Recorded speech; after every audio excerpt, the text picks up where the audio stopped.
పచ్చని కొండల మాటున కపిలగిరి క్షేత్రాన యోగమూర్తి అయి వెలిసిన సద్గురు యోగానంద స్వామి తోకపల్లిలో ప్రభవించి భక్త కోటిని బ్రోచిన దైవం మశూచి రోగలను మట్టు పెట్టి మార్కపురిని కాపాడిన మహనీయుడు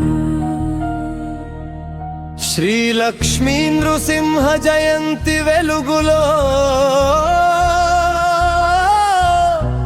కపిలగిరిపై యోగానందుని తపస్సు ఫలించెను. సింహరూపుడై వచ్చిన నారాయణుడు తోకపల్లి స్వామిగా మనకు కనువిందు చేసెను. తోకపల్లి స్వామిగా మనకు కనువిందు చేసెను. నిరాహార దీక్షతో నరసింహుని దర్శించి త్రిశూల ముద్రికలు పొందిన యోగి గుండ్లకమ్మ తీర్థంలో స్నానమాడి జంకు క్షీరమును సేవించిన దివ్యమూర్తి ధర్మ సంస్థాపనార్థమై అవతరించిన దత్త స్వరూప సచ్చిదానంద స్వరూప సద్గురు యోగానంద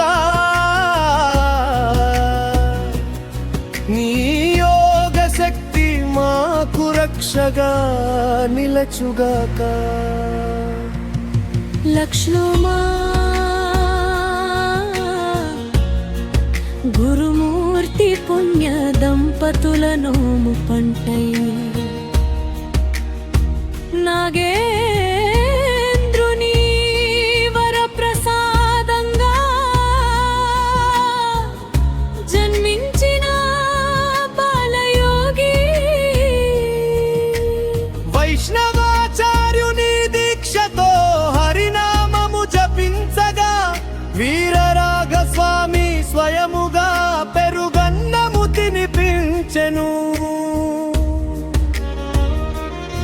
యోగాగ్ని చేతనే ఎక్కడున్నాని ఎవ్వరూ వెలిగించకనే భగ్గున మండించి మశూచి కలరా వ్యాధులను దరిచేరనీయక పారద్రోలి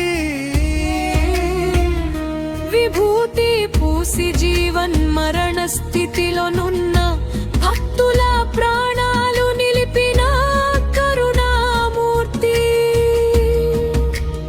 ఆర్తజన రక్షకుడై వెలుగొందెను మన కపిలగిరిపతి.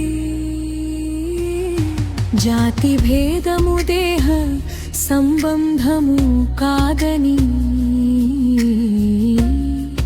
గుణ సంబంధమైనదని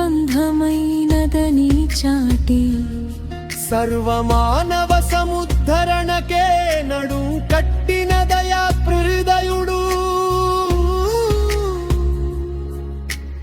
కుంకుమ బండ్లలో ఏకకాలమున భక్తులందరికీ దర్శనమిచ్చి సర్వవ్యాపి అయి మనలను బ్రోచును సద్గురు యోగానందుడు. కపిలగిరి యోగానంద నరసింహ స్వామికి జై.